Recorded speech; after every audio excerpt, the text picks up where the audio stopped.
Bonjour à ceux qui nous rejoignent maintenant, troisième partie de cette émission avec l'actualité parlementaire et politique et les titres de cette actualité ce matin. Saveria, bonjour. Bonjour à tous. Le Sénat vote la loi mobilité, la loi sur les transports de demain. Ce sera mardi lors d'un vote solennel. Les sénateurs ont profondément modifié le texte, notamment en ce qui concerne les 80 km/h. Ils ont donné le pouvoir au département ou au préfet de revenir sur la limitation à 80 km/h. Un article ajouté contre l'avis du gouvernement. Le grand débat, c'est cette semaine que les restitutions doivent officiellement être compilées. La semaine prochaine, Édouard Philippe fera une déclaration suivie d'un débat à l'Assemblée nationale et au Sénat. Emmanuel Macron, lui, finit son tour de France des régions. Il sera en Bretagne mercredi, puis en Corse le lendemain. 3 nouveaux visages au gouvernement. Sibeth Ndiaye, Cédric O et Amélie de Montchalin font officiellement leur entrée, respectivement au poste de porte-parole du gouvernement pour Sibeth Ndiaye, secrétaire d'État au numérique pour Cédric O et la députée Amélie de Montchalin, hérite des questions européennes.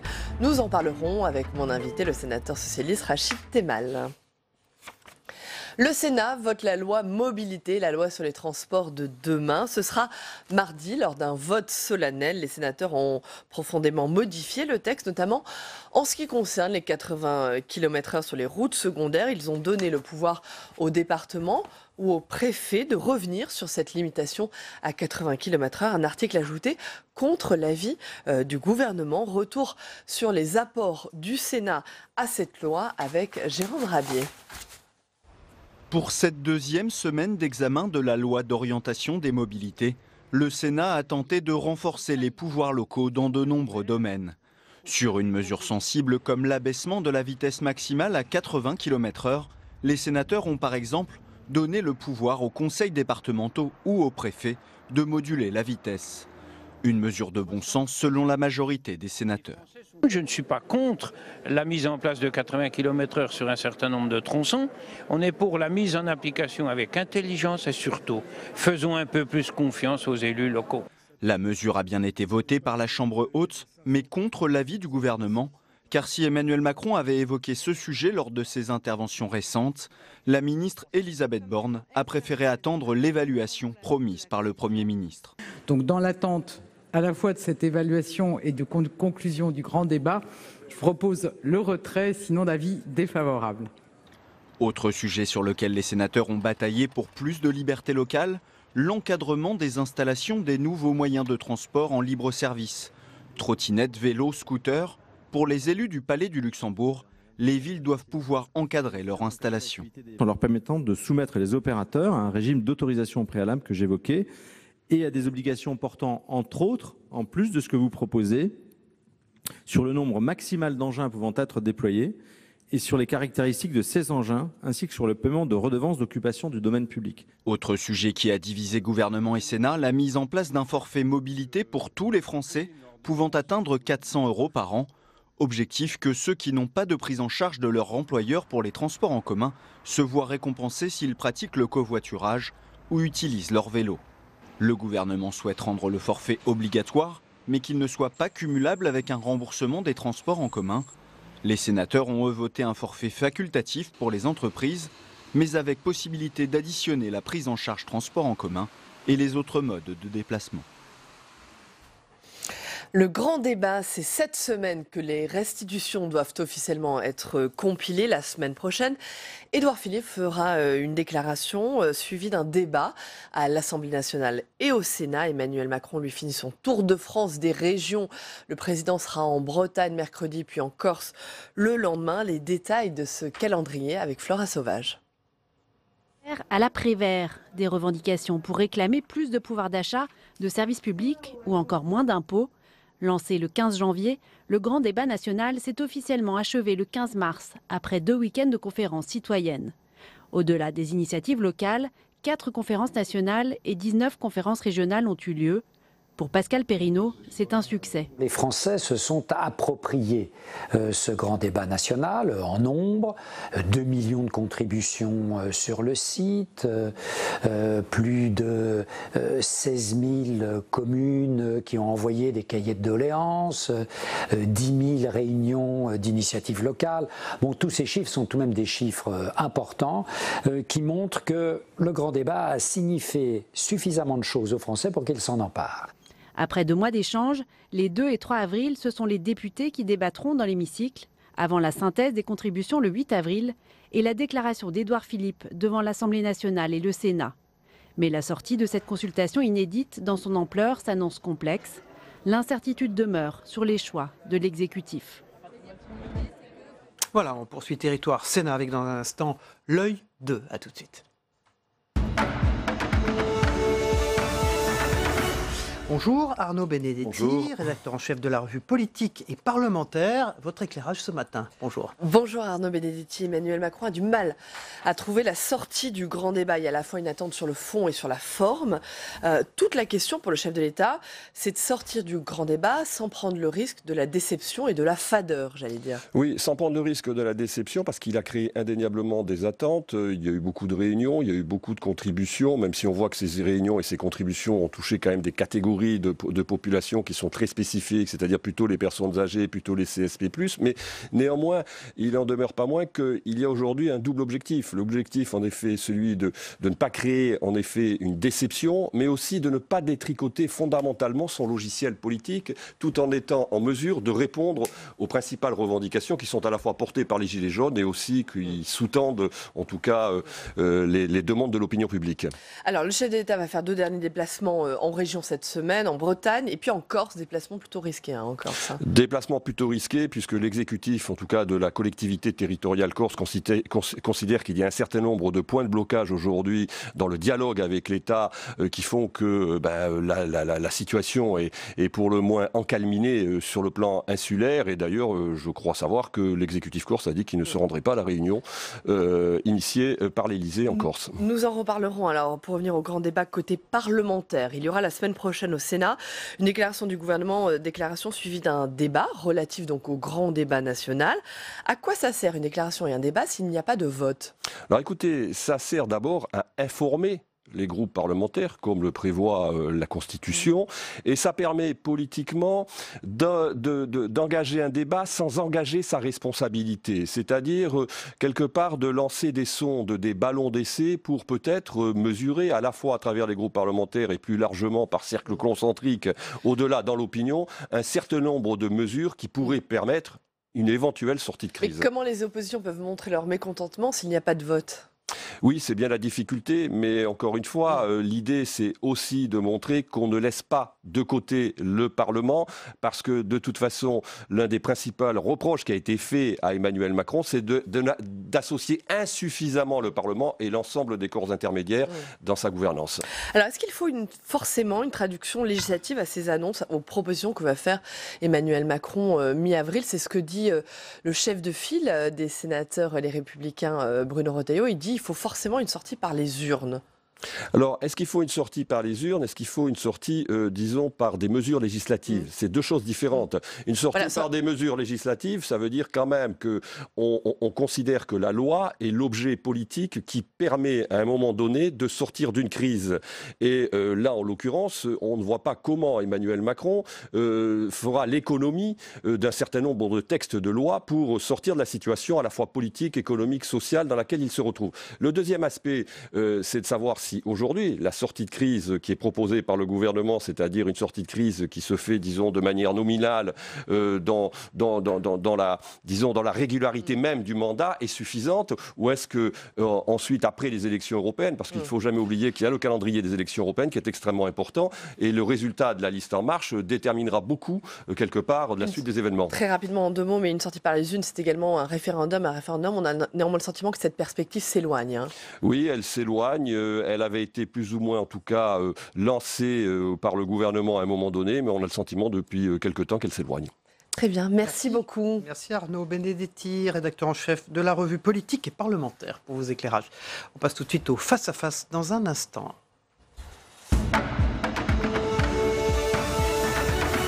Voilà, fait son entrée Rachid Temal, bonjour. Bonjour. Rachid Temal, sénateur socialiste du Val d'Oise, merci d'être présent sur ce plateau ce matin. Merci pour l'invitation.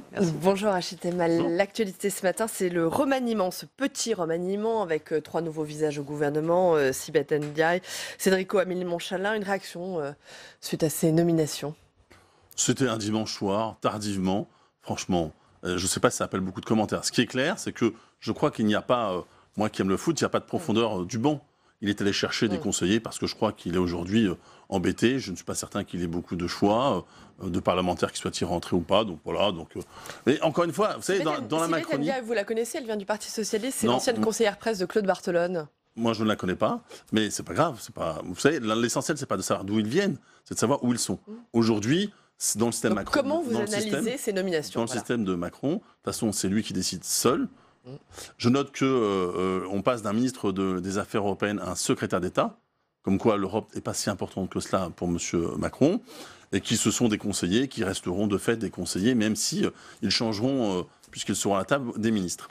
Tout ça dénote un certain isolement du chef de l'État, c'est ce que vous nous dites? Oui, d'ailleurs, je crois que beaucoup de gens le disent. J'ai écouté hier l'ancien ministre de l'Intérieur, Gérard Collomb, et j'ai noté qu'il avait la dent assez dure sur, à part la première année, sur le reste du quinquennat de M. Macron. Rachid Temal, l'autre actualité sur laquelle j'aimerais vous entendre, ce sont les déclarations de François Hollande, de l'ancien chef de l'État, hier soir. Pour François Hollande, Emmanuel Macron est aujourd'hui plus proche des idées de Nicolas Sarkozy que des miennes. Est-ce que vous êtes d'accord? Est-ce que vous partagez ce constat? Bah oui, mais moi, depuis le début. Depuis le début. Puisque, d'abord, moi, je suis socialiste, j'ai fait la campagne pour Benoît Hamon, qui était à l'époque candidat socialiste, contre Emmanuel Macron. Pas parce que j'avais un fétichisme de parti, c'est que je ne partageais pas ses opinions. Et force est de constater, et on le voit bien, depuis ses premiers jours, il a fait le choix d'être le président des riches. Il mène une politique qui est pour moi une politique injuste. C'est une politique de droite, c'est un président de droite. Il est banalement de droite. Banalement de droite. Il a d'ailleurs, regardez bien, un Premier ministre de droite, à Bercy des ministres de droite, et les mesures qu'il porte sont des mesures d'ailleurs, parfois la droite en avait rêvé, Macron les met en place. Il a néanmoins été ministre de l'économie du président socialiste François Hollande. Oui, mais ça, c'est avant. Un dernier mot sur François Hollande, vous ne déplorez pas le manque de réserve justement chez François Hollande? Vous ne pensez pas qu'en tant qu'ancien chef de l'État, il y a une certaine tenue, une certaine réserve vis-à-vis de son successeur? Moi, je ne vois pas ça comme ça. Je l'ai toujours dit. Je pense que les socialistes ne vont pas dire à la fois qu'on a besoin d'être entendu. Et quand un socialiste prend la parole et qu'il est entendu, moi, je m'en félicite. Et je crois qu'il a été... Moi, je l'ai écouté hier. Je crois qu'il a dit des choses, très simplement. Vous l'avez écouté. Il a déclaré hier soir qu'il voyait, François Hollande voit l'extrême droite arriver au pouvoir. Est-ce qu'il n'en est pas lui aussi en partie responsable si cela arrive? Je ne sais pas qui sera ça. Moi, je ferai tout pour combattre et faire qu'il n'y ait jamais l'extrême droite à la tête du pays. Voilà, c'est ma conviction et c'est le combat que je mène. Un mot sur le grand débat national et la fin de ce grand débat national. L'exécutif, on le voit, a du mal à mettre en scène la sortie de ce grand débat, à trouver la bonne voie. Quelle est, selon vous, justement, la voie? Quel est le rôle du Parlement dans la sortie du grand débat national? D'abord, je rappelle que le Premier ministre a dit qu'il y aurait des déçus. Bon. Donc manifestement, beaucoup de gens seront déçus. Je trouve que le Parlement, encore une fois, n'est pas assez associé. On aura la semaine prochaine un débat, mais oui, un débat, on posera des questions au gouvernement, il nous répondra et tout ça sera bien. Moi, je considère qu'on aurait pu, en amont, au Parlement, être associé. Et nous plaidons, moi je plaide en tant que socialiste, pour une grande conférence sociale et territoriale avec les parlementaires, avec les organisations syndicales, avec les ONG, l'État, les Gilets jaunes. Je pense que c'est comme ça qu'on sortira. Que vous répond la majorité présidentielle là-dessus, sur cette proposition? Il y a un débat national et que nous verrons en temps utile. Je rappelle que le débat, on nous annonce qu'il y aura des mesures maintenant, plus tard et encore plus tard. C'est-à-dire que finalement, il n'y aura pas de grandes mesures. La question, elle est simple. Il y a une question sur le pouvoir d'achat et la question des services publics. Mais ça suppose que M. Macron change sa politique économique, sociale et fiscale. Je ne crois pas qu'il le souhaite. Le président va faire des annonces d'ici 15 jours. Venons-en maintenant, Rachid Temal, à un tout autre sujet, les élections européennes et cette alliance conclue par Olivier Faure, l'actuel patron du Parti socialiste, avec Raphaël Glucksmann de Place Publique. Avant de vous demander bien sûr ce que vous en pensez, votre positionnement là-dessus, je voudrais qu'on regarde ce sujet d'Adrien Develay avec Jonathan Dupriez. Olivier Faure et Raphaël Glucksmann côte à côte. C'était la semaine dernière à Creil, affichant leur alliance pour les européennes. Mais en coulisses, les élus socialistes sont déboussolés. L'alliance PS-Glucksmann ne convainc pas. À l'image de la sénatrice de Marseille, Samia Ghali, pour beaucoup d'élus, le leader du mouvement Place Publique reste un inconnu. Je ne le connais pas, donc je ne suis pas capable de me prononcer le concernant. Vous savez, c'est pas parce que le Parti socialiste a décidé de mettre quelqu'un à la place du Parti socialiste que maintenant il faut voter pour la personne. Le Parti socialiste a cédé la moitié des places de sa liste. Avec ses alliances, Olivier Faure espère provoquer un engouement à gauche, mais pour l'instant, le résultat escompté n'est pas au rendez-vous.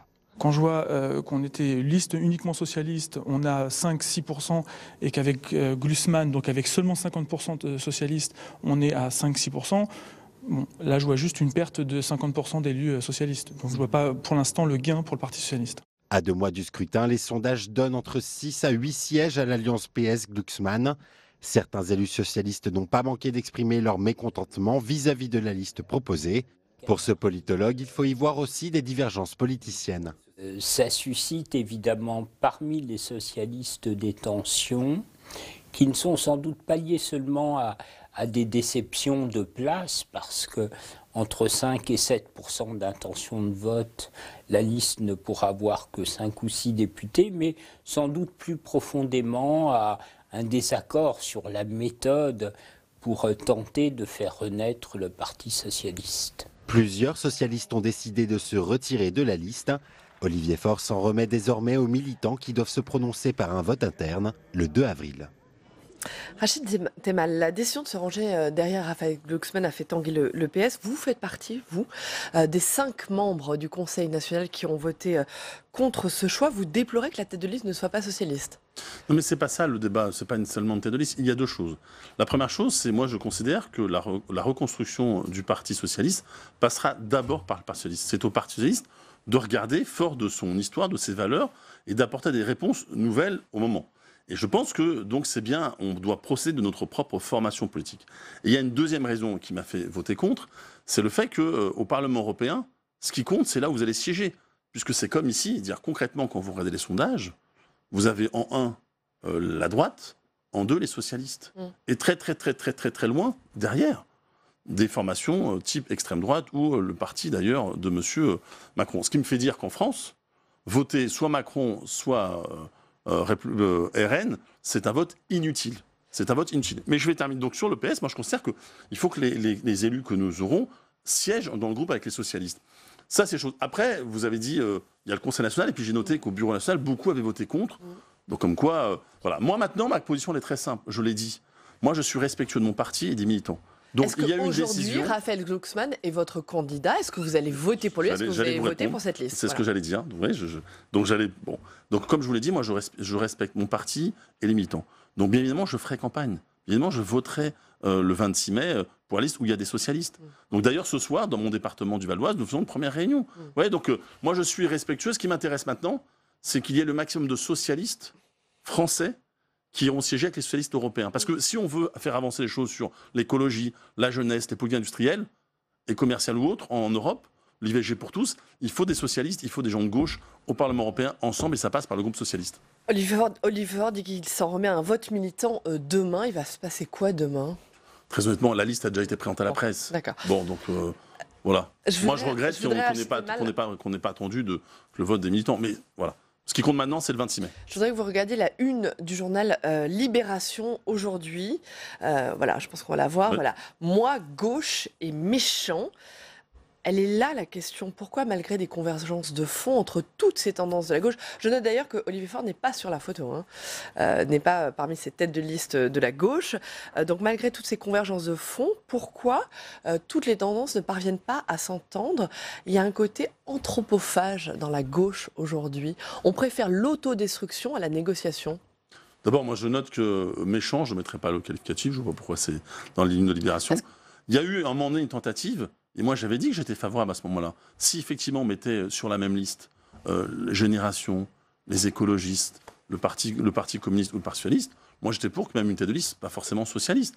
Mais je pense que la question de l'élection européenne, il faut le savoir, elle n'a jamais été unificatrice, c'est sur un seul tour. Ce sera les municipales qui, je pense, seront le moment où tout le monde devra ou non faire le choix d'avoir des politiques de gauche dans les collectivités. Néanmoins, ce qui se passe aujourd'hui avec les listes, des différentes listes à gauche est symptomatique de l'état de la gauche aujourd'hui. Oui, Mais c'est pour ça que je pense c'est pas qu'une question d'élection européenne. Mais oui, mais c'est pour ça que je pense que le Parti socialiste doit procéder par lui-même sur ce qu'il veut porter comme valeur et comme construction. Très rapidement, en quelques mots, vous avez publié la semaine dernière une tribune pour une Europe de gauche ni macronienne ni extrémiste, dans laquelle vous expliquez qu'avec quelques camarades, vous voulez apporter votre contribution au renouveau de la pensée socialiste. Est-ce que c'est un nouveau parti, un nouveau mouvement? Vous n'avez pas le sentiment que la gauche est déjà suffisamment morcelée? Comme je l'ai dit, c'est ni un mouvement, ni un autre parti. Mais encore une fois, si chacun peut apporter sa pierre à l'édifice. Moi, je suis socialiste. Je suis membre du Parti socialiste. J'ai dirigé le Parti socialiste. Je suis sénateur socialiste. Donc, toute mon histoire est là. Mais je considère qu'on peut travailler sur le fond. Est-ce qu'avec d'autres camarades, on ne peut pas se dire, tiens, il faut que sur tel ou tel point, on peut avancer des choses? Et bien, c'est le travail que je compte faire avec mes amis. Très bien, merci. Rachid Temal, sur Public Sénat, il y a quelques semaines, un documentaire, L'adieu à Solferino, a montré la nostalgie qui existait chez certains socialistes, le fait de quitter ce siège historique.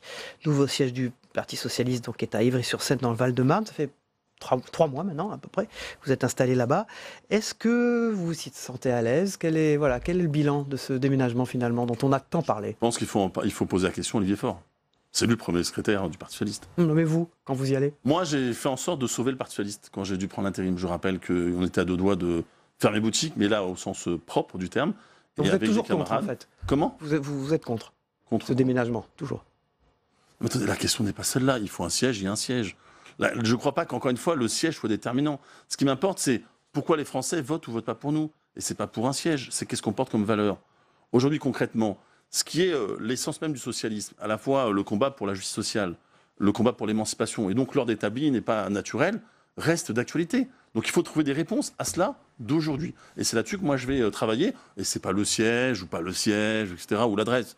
Franchement, on a gagné en étant à Solferino, on a aussi perdu en étant à Solferino. Ouais, c'était que le problème du siège, nous n'en serions pas là. Merci. On passe à l'agenda. Merci. Rachid Temal, ce qui se passe au Sénat. Ça les temps forts cette semaine. Demain, il faudra suivre à 14h30 en séance les explications de vote, puis le vote de la loi d'orientation des mobilités, un texte que les sénateurs ont fini d'examiner la semaine dernière. Ils l'ont profondément modifié, notamment en donnant le pouvoir au département de revenir sur la limitation à 80 km/h. À 16h15, toujours demain, mardi, examen du projet de loi sur la collectivité européenne d'Alsace.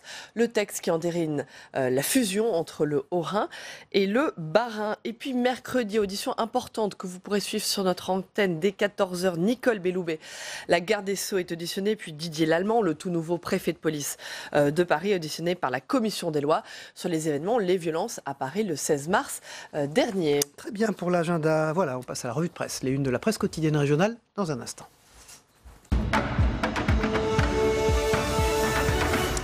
On commence avec le Dauphiné libéré et l'hommage au plateau des Glières avec 2 présidents.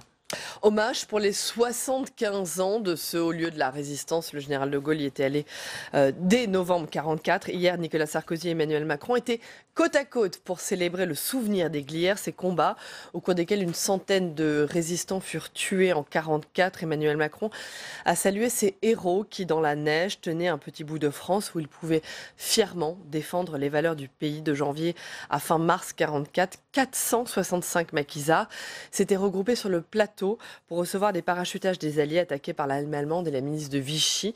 124 d'entre eux furent tués au combat au fusil.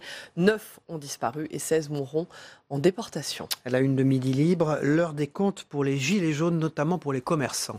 Des centaines de commerces touchés, des voitures brûlées, des équipements publics endommagés. La facture de la crise des gilets jaunes est lourde. Exactions, commerce en berne. Les grandes villes de la région, dont Montpellier, payent le prix fort, un mouvement qui dure. Le coût des dégâts n'est pour l'instant pas immédiatement mesurable. Les assurances affirment que les dégradations matérielles s'élèvent à 200 millions d'euros. Le gouvernement a annoncé des mesures de soutien aux commerçants. Depuis le début du mouvement, certains ont vu leur chiffre d'affaires descendre en flèche. Reste à savoir, en dépit des mesures qui ont été prises, si les petits commerces de centre-ville, qui ont été les principaux touchés, vont pouvoir se relancer, ou bien est-ce qu'ils vont être obligés de mettre la clé sous la porte? On verra un peu plus tard avec la météo en fin d'émission, mais à la une du Petit Bleu d'Agen, c'est la terre qui a déjà soif. Le manque de pluie dans les régions du sud-ouest atteint un niveau record. Conséquence, la végétation connaît Un assèchement important depuis plusieurs semaines dans le Lot-et-Garonne, dans la région d'Agen. Les agriculteurs sont obligés d'irriguer leurs champs alors que nous ne sommes qu'en avril. Problème, cette eau utilisée aujourd'hui ne manquera-t-elle pas lors des grandes sécheresses en août? C'est ce que craignent tous les spécialistes. Voilà, dans Nord Littoral, Brexit, l'Angleterre réclame Calais à la France, mais vous ne vous y êtes pas laissé tromper. Une découverte prouverait que Calais est toujours anglaise. Des fouilles sont en cours. Un ancien parchemin datant du XVIe siècle a été découvert par les archéologues après des analyses et des recherches. Nous pouvons, alors nous c'est Nord Littoral qui affirme qu'il s'agit de l'acte qui rendait Calais alors anglaise depuis 1346 à la France, une découverte cocasse en plein Brexit.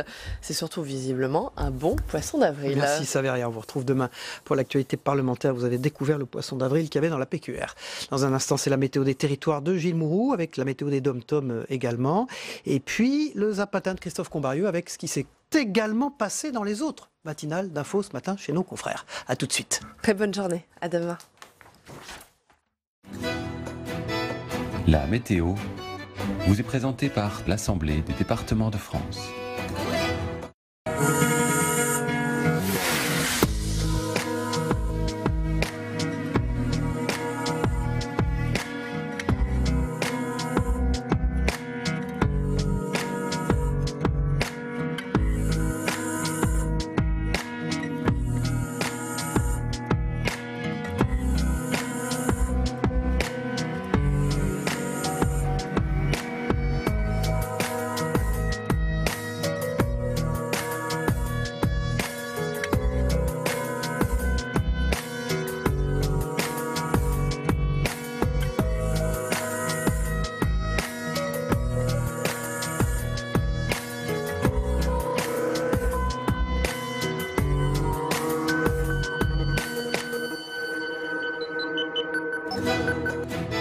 C'était la météo avec l'Assemblée des départements de France.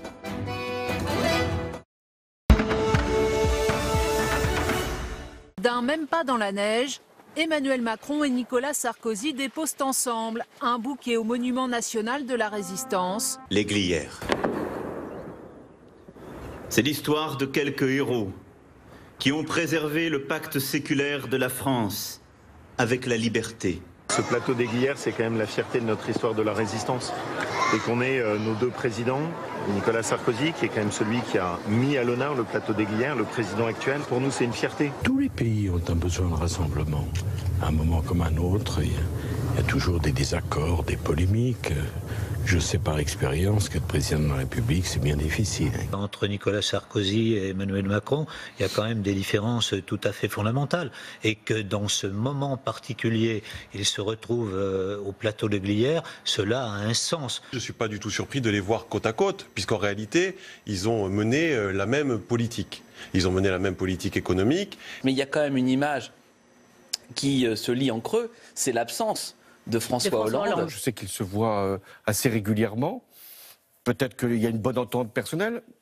Ce que je crois surtout, c'est que finalement, Emmanuel Macron, aujourd'hui, est plus proche des idées de Nicolas Sarkozy que des miennes. Les idées que nous avons portées avec La République En Marche, celles qui sont portées par le président de la République, ne sont pas calquées ni sur l'ancienne droite, ni sur l'ancienne gauche, ni sur un ancien président, ni sur un autre. Vous voyez bien que si on a réussi aujourd'hui à continuer à avancer, c'est parce qu'on a promis aux Français qu'on allait conquérir le pouvoir pour le partager. Moi, je pense qu'Emmanuel Macron peut encore redresser la barre. Vous reconnaissez en tout cas que les 2 premières années ne sont pas à l'image de ce que vous souhaitiez? Je dirais que la première année a été excellente et qu'ensuite les choses ont dérapé. Mais socialement, il est de droite ou pas? Socialement et fiscalement, sur le plan notamment de la lutte contre les inégalités et même pour l'emploi, oui, je pense que ces choix sont plutôt ceux du libéralisme plutôt que du socialisme ou de la social-démocratie que je représente. Pardon, mais c'est l'hôpital qui se moque de la charité. À vouloir tout bousculer, tout les résultats économiques de François Hollande ont été tellement mauvais qu'il n'a même pas été en mesure de se présenter à sa propre succession. Moi je veux bien, mais je ne vais pas taper non plus sur François Hollande, c'est trop facile. Je pensais que vous alliez me poser la question, est-ce que j'ai eu un regret de ne pas en avoir parlé à d'autres qui m'auraient peut-être convaincu? Non, on tourne la page, on passe en le mystère, je pense qu'il est très lié à la solitude même de la décision politique lorsqu'elle s'exerce au plus haut niveau. bien sûr que je peux avoir des regrets, mais il est trop tard et on ne vit pas avec des regrets. Et la menace de l'extrême droite, vous êtes aussi pessimiste que François Hollande? Non, parce que, répétez-moi sa citation, il dit au début... Si on ne fait rien, eh ben voilà, si on ne l'affirme. fait rien. C'est ça les mots fondamentaux. Si on ne fait rien, mais on va faire des choses. Voilà, merci de votre fidélité. Demain, on reçoit Elisabeth Borne, c'est la ministre chargée des Transports, qui sera l'invitée politique en direct de Territoire d'Info. Bonne journée à tous et donc à demain, au revoir.